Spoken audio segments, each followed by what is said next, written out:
going to teach you how to use Tabletop Simulator and the Snapships Tactics mod so you can play Snapships Tactics online.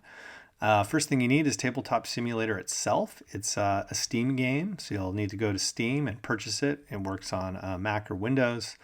Costs $19.99, often goes on sale for $9.99. Once Tabletop Simulator is in your Steam library, you can then go to its workshop. Now, there are just literally hundreds of mods for Tabletop Simulator. Like every game is essentially a mod. So let's find Snapships.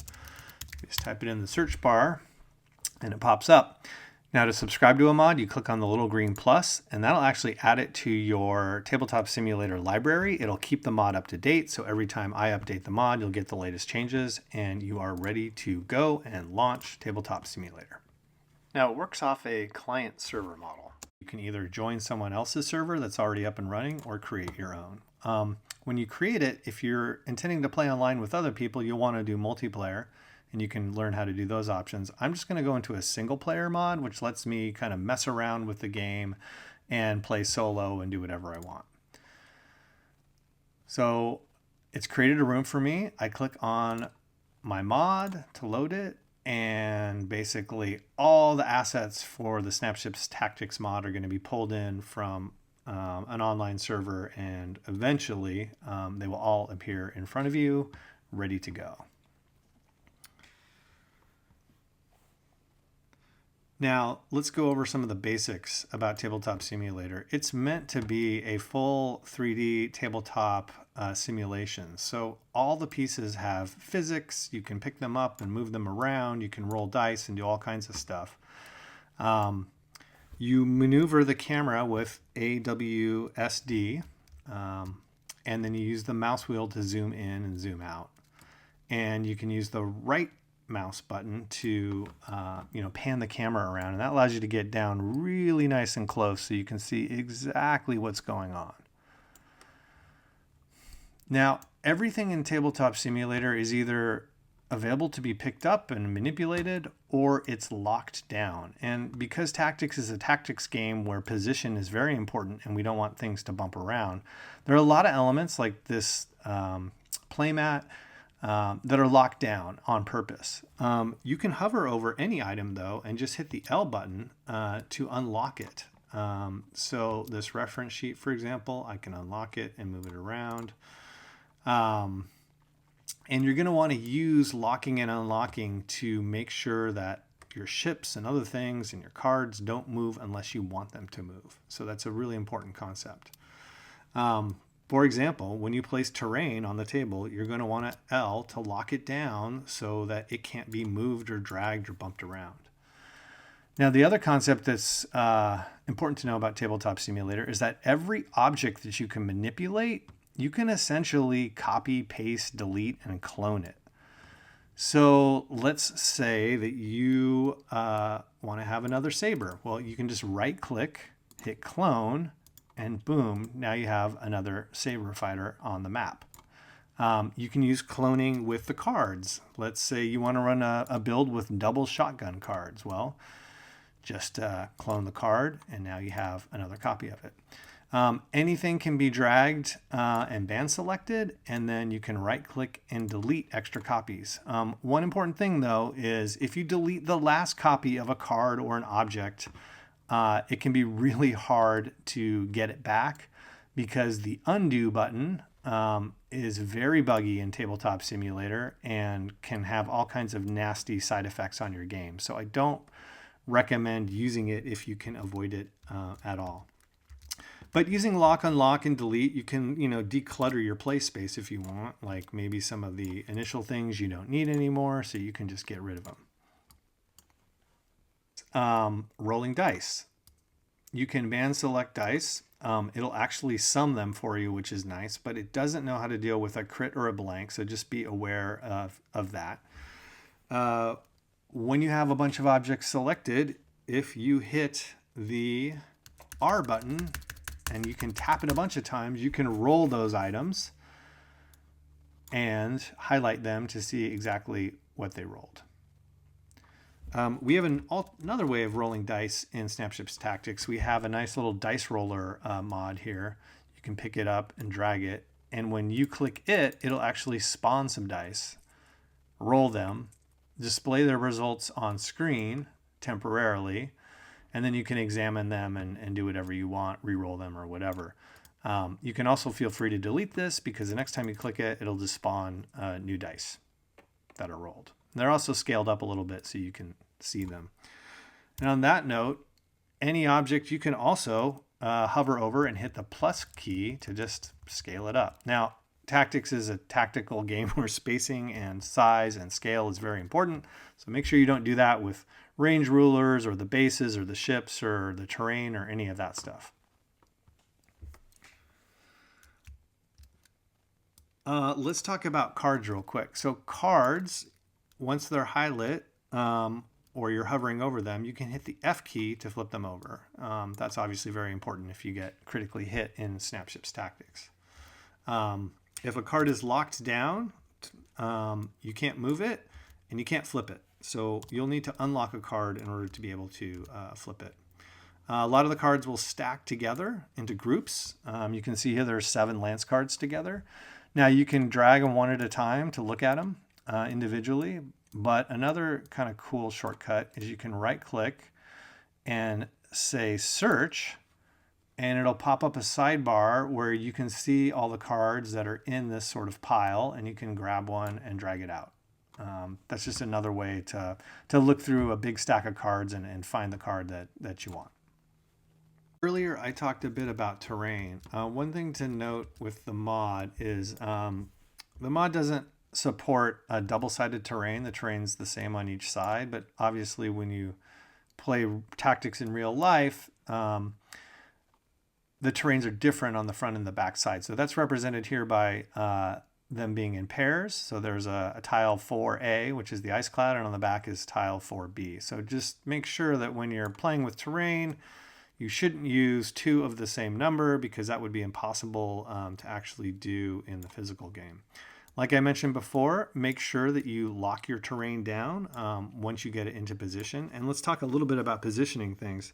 You can use the keys Q and E to rotate objects, and they will rotate by the increment that you have selected up here. Now you can click on this to change it into different chunks of rotation. And that should allow you to kind of get and fine tune exactly where you want your terrain, and then you want to lock it down so that it doesn't get bumped around and dragged around by the ships.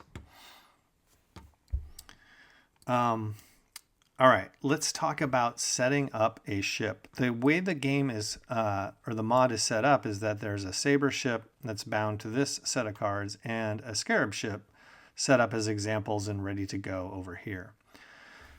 Now, the important part about a ship is basically having a console to play from. So what I'm going to do is set one up from scratch. You're going to want to clone one of the example consoles off to the side. That gives you a nice console. Put it where you want it. Lock it down. That's really important. And then you'll need to select a model from one of the available models that's going to represent your ship on the battlefield. Now, unfortunately, in Tabletop Simulator, you can't build a model from scratch. There's just no way to do that. So you're going to have to use one of our pre-cooked models to stand in for whatever custom ship you come up with. When you've selected a model that you like, again, you can clone it if you want to, have multiple copies of the same thing. You can drag and drop that ship onto a console, and when you do so, that now creates a connection between this console and this ship. You can see the little control panel popped up, which gives me different options. So when I'm in the game and I place my ship on the map, I can then use these controls to control my ship and make short movements, long movements, activate the range helper, and rotate in 45-degree increments with these buttons. You can basically bind ships and consoles at will. You can have this console control a claw ship if you want. It's kind of like all up to you. Everything is modular. Everything works together. And if you get the wrong ship connected to the wrong console, it's simply a matter of picking up your ship and then dragging it and dropping it to rebind it correctly. All right, so once you have your console and your ship model ready to go, you're going to want to, of course, populate your console with the correct cards that represent your build. What I like to do when I'm building a ship is lock these cards in place once I get them inside the console. That allows me to then use things like the power cubes on top of them without accidentally selecting the cards and making it easy to manipulate. If I need to flip a card because I got critically hit, well, then I just unlock the card, highlight it, hit F to flip it, and then lock it back in place. Every ship is going to need a hull tracker, and you've probably noticed we've got these bags over here. If the bag has an item showing at the top of it, that means it's an infinite bag, and that you can just basically get as many copies as you want of those items out of the bag. So you'll need at least one tracker for every ship. You can put that wherever you like. You can choose to lock it down or not. And then these are used during the game to track, of course, your current health and your current evasion. And those are fairly straightforward objects. Like I discussed earlier, your ship and the console are connected so that these controls will apply to your ship. You can use these arrows to rotate in 45-degree increments, which is the full extent of a rotation in the game. But you can also rotate less than 45 if you want by using the right-click menu on top of a ship. So maybe you only want to rotate a little bit less than 45. You can do that in 3-degree increments. To move either short or long, you just click on the little button or use the right-click menu. Pick the place you want to move your ship to, and the game will actually move you the proper distance for either a short or a long move. Of course, you can do side moves and move in all 8 directions depending on what your cards allow you to do. Now, after you move, your ship is going to be locked down, like you can't pick it up. And that's to make sure that it doesn't get bumped around and then it stays in its position. But sometimes, like when you have a collision, you're going to need to manually relocate your ship because it's overlapping the enemy. To do that, whoever collided will have to unlock their ship. And sometimes Tabletop Simulator is not great about the physics and the collision, or it'll knock your ship around, and you'll just have to pick it up and set it back to its original heading and then place it, per the rules, adjacent to the ship you collided with base. And you can kind of zoom in with the camera controls and just make sure that, you're getting it as close as possible. It doesn't need to be perfect, but it should be fairly obvious that you're in the right spot. Then I recommend locking your ship down again and then continuing with your turn. Also talk quickly about range. You can activate the range helper on a ship from their console. Every ship at the back of its base also has a tiny little button that allows you to toggle its range on and off, which can be helpful for just kind of quickly seeing what's going on and what range the different ships are at. The M key is a magnify key. So if you ever need to get a close look at your cards and you don't want to zoom in, you can use that key to create that view. Another handy thing is you can actually highlight your console if it's unlocked, and you can color tint it. Maybe you have a squadron of ships and you want to kind of remember which console goes with which ship. You can tint both the console, the sort of the chassis card area of it, and the ship itself, which will tint its base. So once you apply that, now you have you've created a visual connection for yourself to just remember which console goes with which ship. Remember, we also have these ready and done tokens, which are really useful in big multi-ship battles. You can mark when your ship is activated and it's done with its turn. All the ships ship models have default names that come from the game, but you can right click on any object and you can just change the name of the object to whatever you want, and just type it in, hit return. And so now when you highlight it, it'll have whatever label you applied to it. And that also goes for binding it to your console. Once you bind it to your console, the console will then take on the name of your ship. So that's another way that you can kind of make a nice connection between the console that's controlling a ship and the actual ship model itself.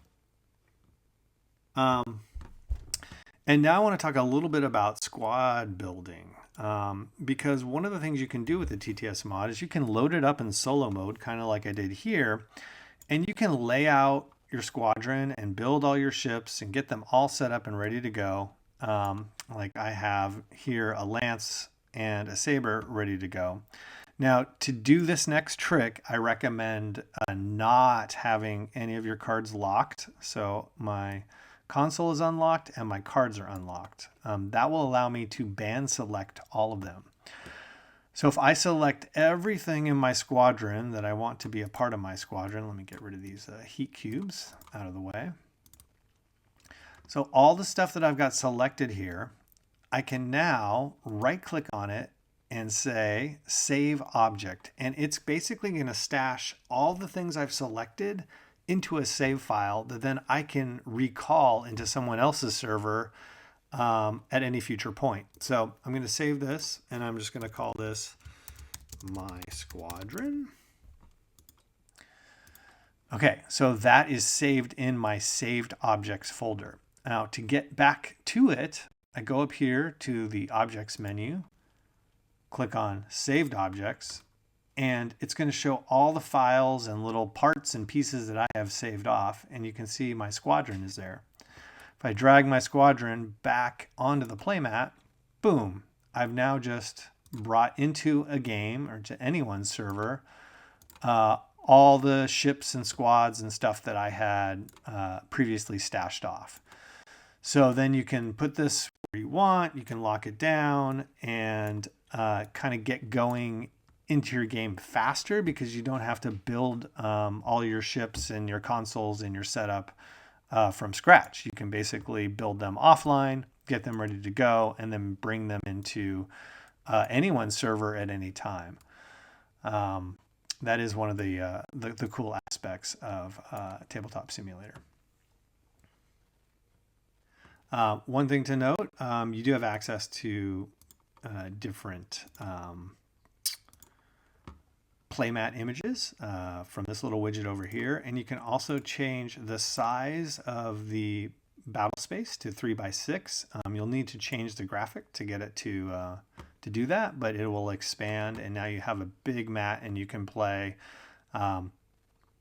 big squadrons or co-op games or whatever. If you need more terrain, of course, you can just duplicate terrain tiles and clone them and add them and lock them down to the playmat. A little bit about playing solo play and using the AI decks in the game.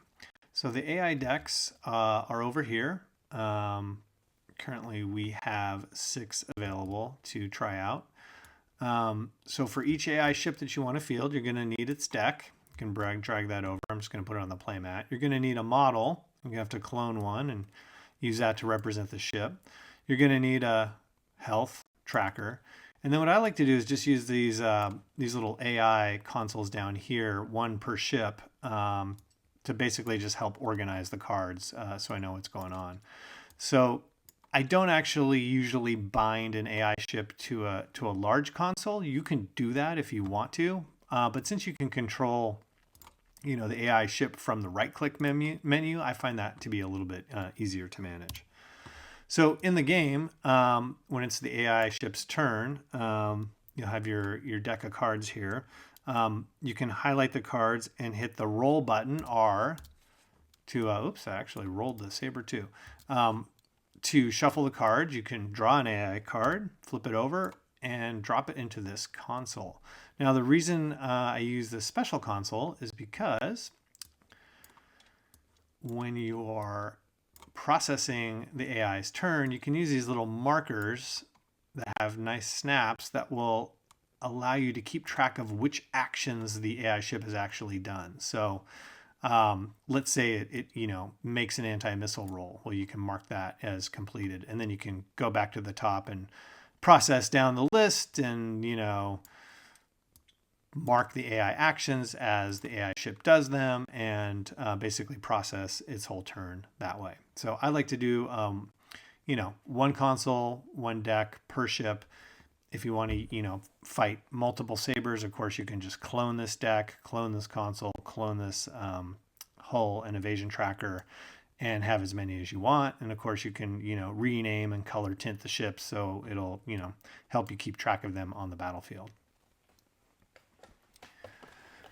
One more option that's available to play in our mod is scenario play.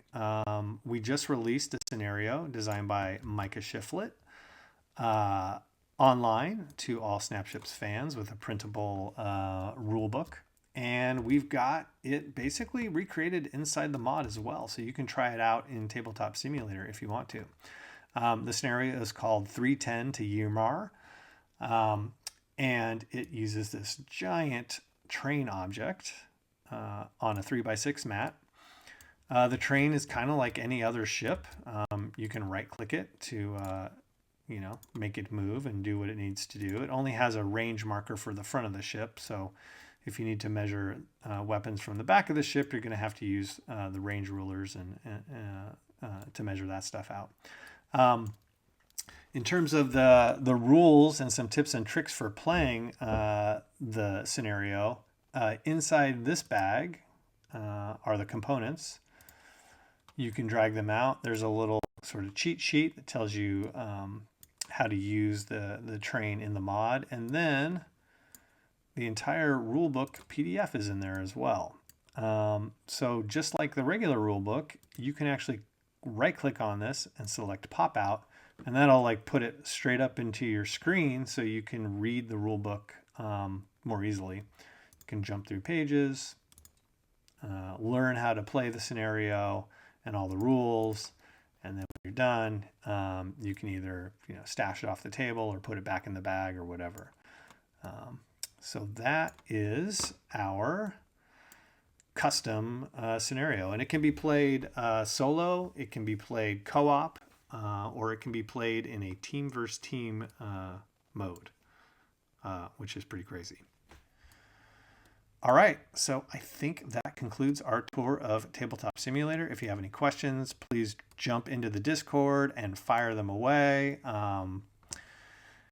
Chances are, if there's something you're looking to do, hopefully Tabletop Simulator can do it. And if it can't, I will look to make an update to make it easier to use and battle in. All right. Thanks for watching.